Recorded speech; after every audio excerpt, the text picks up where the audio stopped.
مولاي صل وسلم دائما ابدا على حبيبك خير الخلق كلهم۔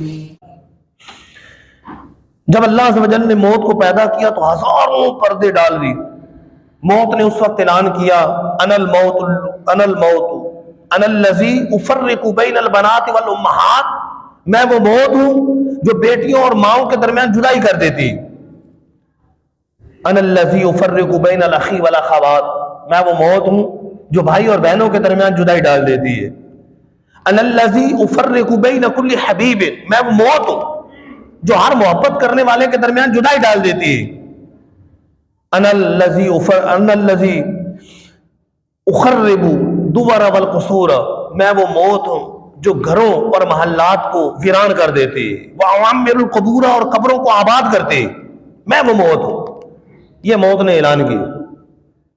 پتہ چلا کہ موت ہماری زندگی کو ختم کرنے والی ہے، موت زندگی کو فنا کرنے والی ہے۔ دنیا سے جانا ہے، موت کا سامنا کرنا ہے، اور یاد رہے کہ موت جب آ جائے گی تو مؤخر نہیں ہوگی، اس میں کوئی تاخیر نہیں، موت ڈیلے نہیں ہوگی کہ چلو کچھ مہلت مل جائے، تم نمازیں ادا کر لو، تمہاری نمازیں قضا رہ گئی، تم نمازیں قضا کر لو، تم چلو گھر تک چلے جاؤ، زکوٰۃ دے دو اپنے مال کی۔ نہیں، قرآن پاک میں رب فرماتا ہے وَلَن يُؤَخِّرَ اللَّهُ نَفْسًا اِذَا جَاءَ أَجَلُهَا، جب موت آ جائے گی تو اللہ تعالیٰ کسی جان کو مؤخر نہیں فرمائے گا۔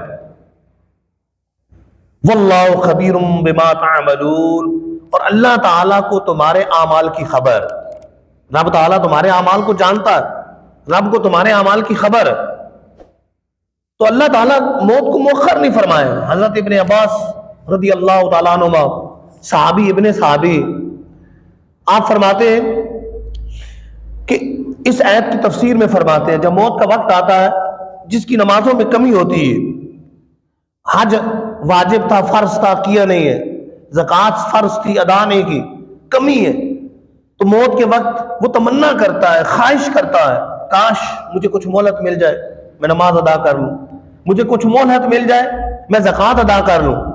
لیکن رب یہ فرما رہا ہے وَلَن يُؤَخِّرَ اللَّهُ نَفْسًا إِذَا جَاءَ أَجَلُهَا، جب موت آ جائے گی رب کسی جان کو مہلت نہیں دے گا، موت کو مؤخر نہیں فرمائے گا۔ وَاللَّهُ خَبِيرٌ بِمَا تَعْمَلُونَ، اللہ کو تمہارے کاموں کی خبر، تم کیا اعمال کرتے ہو۔ موت سے فرار ممکن نہیں ہے، بھاگنا ممکن نہیں ہے۔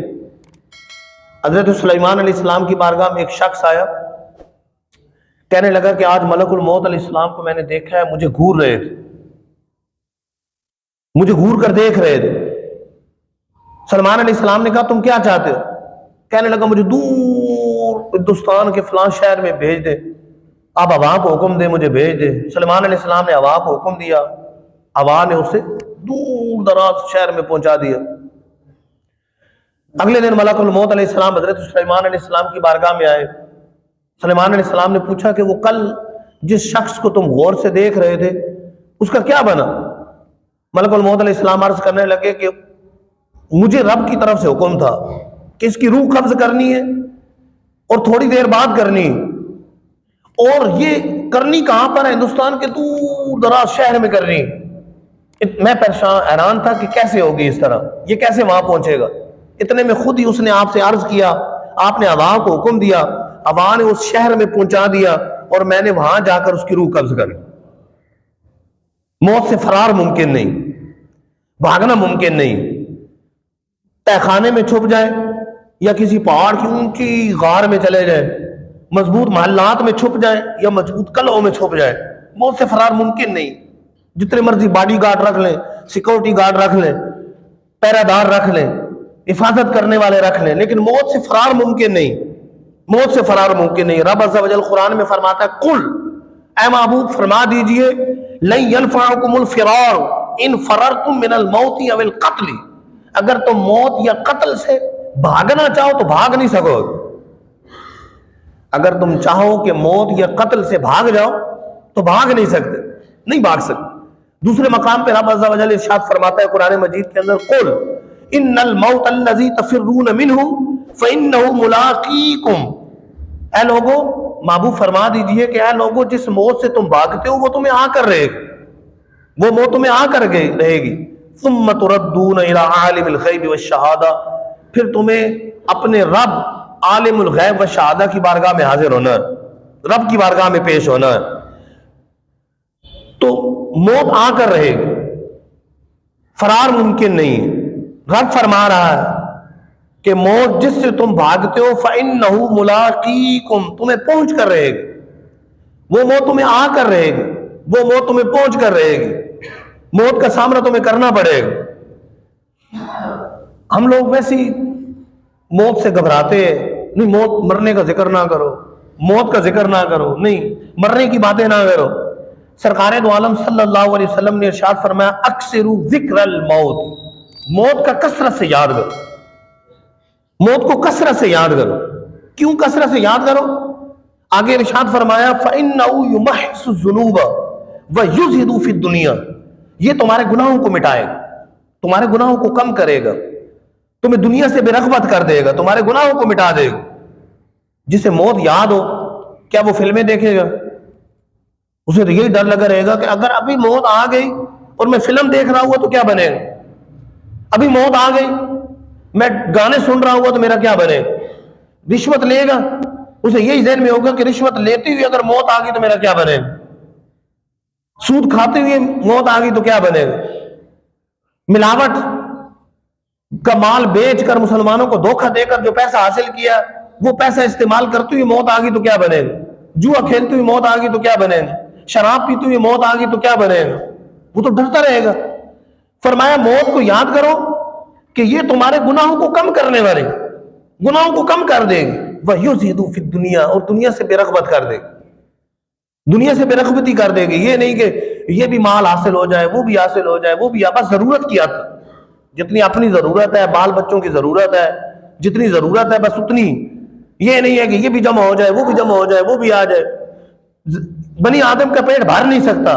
حدیث پاک کے اندر آتا ہے کہ بنی آدم کا پیٹ صرف مٹی ہی بھر سکتی ہے، صرف مٹی بھر سکتی ہے. بلکہ ایک حدیث پاک میں فرمایا کہ اگر کسی کے پاس سونے کی ایک وادی ہو تو وہ خواہش کرے گا کہ سونے کی دوسری وادی ہو میرے پاس.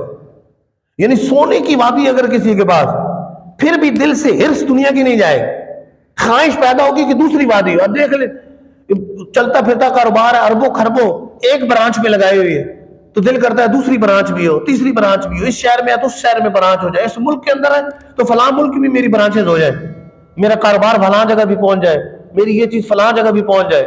لیکن آخرت کی فکر نہیں ہونی. ہونا تو یہ چاہیے کہ ایک مسجد میں نے بنائی ہے، رب نے مال دیا ہے تو یہ میرا آخرت کے لیے برانچ کھل گئی ہے، سال ثواب مجھے ثواب مل رہا ہے، تو میری ایک مسجد فلاں شہر میں بھی بنوا دوں، ایک مسجد فلاں شہر کے اندر بھی بنوا دوں، اس مسجد کا میں نے ذمہ داری اٹھائی ہوئی ہے تو فلاں مسجد میں بھی اپنا حصہ ملا دوں، فلاں جگہ بھی چندہ دے دوں، فلاں غریب کے گھر میں راشن لگوا دوں. آخرت کی فکر نہیں ہوتی، ہاں دنیا کی فکر ہے. تو فرمایا کہ موت کو کثرت سے یاد کرو، یزہدو فی الدنیا، یہ دنیا سے تمہیں بے رغبت کر دے، آخرت کی طرف توجہ کر دے گی. اور فرمایا فَإِن ذَكَرْتُمُوهُ عِندَ الْغِنَا، اگر غنا کے وقت موت کو یاد کرو گے، ہدمہ، یہ غنا اور امیری کا نشہ اتار دے گی. اگر امیری کے وقت یاد کرو گے موت کو تو تکبر نہیں آئے گا کہ میں امیر ہوں. اسی کو یوں لے لیں کہ اگر اختیارات کے وقت، منصب کے وقت، قوت کے وقت، طاقت کے وقت اگر موت کو یاد کرو گے تو اس کا نشہ حرن ہو جائے گا، نشہ غائب ہو جائے گا. تکبر نہیں آئے گا کہ میں اتنا بااختیار ہوں، میرا یہ منصب ہے، میں فلاں وزارت پر ہوں، میں فلاں عمارت پر ہوں، میں یہ ہوں، میں وہ نہیں. موت کو یاد کرو گے تو موت، غنا کے وقت اگر یاد کرو گے، منصب کے وقت یاد کرو گے، قوت اور طاقت کے وقت یاد کرو گے، اختیارات کے وقت یاد کرو گے تو یہ موت کا یاد کرنا اس کا نشہ اتار دے گا، اس کا نشہ ختم کر دے گا. اب جسے مرنا ہے وہ دولت پہ تھوڑا گھمنڈ کرے گا، جیسے ذہن میں ہے کہ بھائی کسی وقت بھی موت آ سکتی ہے، یہ دولت میرے کام نہیں آئے گی، یہ قوت، یہ اختیارات، یہ مال و منال، یہ بینک بیلنس، یہ پراپرٹی، یہ جائیداد، یہ اختیارات، یہ منصب، یہ میرے کام نہیں آئیں گے. اگر موت کا وقت آ گیا تو میں نے دنیا سے جانا ہے، اب میں ہوں گا، میرے اعمال ہوں گے، اب میرے اعمال میرے ساتھ جائیں گے. تو فرمایا فَإِن ذَكَرْتُمُوهُ عِندَ الْغِنَا هَدَمَهُ، اگر غنا کے وقت موت کو یاد کرو گے تو یہ موت کا نشہ ختم کر دے، موت اس کا نشہ ختم کر دے. وَإِن ذَكَرْتُمُوهُ عِندَ الْفَقْرِ أَرْضَاكُمْ بِعَيْشِكُمْ، اور اگر فقر و فاقہ کے وقت، تنگی کے وقت موت کو یاد کرو گے تو تمہیں تمہاری زندگی سے وہ خوش کر دے کہ چلو غربت میں زندگی گزر رہی ہے، 2 وقت کا کھایا 1 وقت کا نہیں کھایا تو کوئی بات نہیں، کوئی مسئلہ نہیں ہے، دنیا سے جانا ہے. جس نے پیٹ بھر کے کھایا وہ بھی دنیا سے چلا جائے گا، جس نے بھوکی رات گزاری وہ بھی دنیا سے چلا جائے گا، جس نے محلات میں زندگی گزاری وہ بھی دنیا سے چلا جائے گا، اور جس نے ٹوٹے پھوٹے گھر میں زندگی گزاری وہ بھی دنیا سے چلا جائے گا، جس نے اچھے اچھے لباس پہنے کپڑے پہنے وہ بھی دنیا سے جائے گا، اور جس نے سادہ زندگی گزاری وہ بھی دنیا سے چلا جائے گا، جس نے اچھے اچھے کھانے کھائے وہ بھی دنیا سے چلا جائے گا، اور اس نے روکھا سوکھا کھا کے گزارا کیا وہ بھی دنیا سے چلا جائے گا، اس نے بھی دنیا سے جانا. تو فرمایا فَإِن ذَكَرْتُمُوهُ عِندَ الْفَقْرِ أَرْضَاكُمْ بِعَيْشِكُمْ، اگر تم فقر و فاقہ میں موت کو یاد کرو گے تو یہ تمہیں تمہاری زندگی سے راضی کر دے، تم راضی ہو جاؤ گے، چلو جیسے زندگی گزر رہی ہے اللہ آخرت اچھی فرما دے، اللہ قبر اچھی فرما دے، آخرت اچھی فرما دے.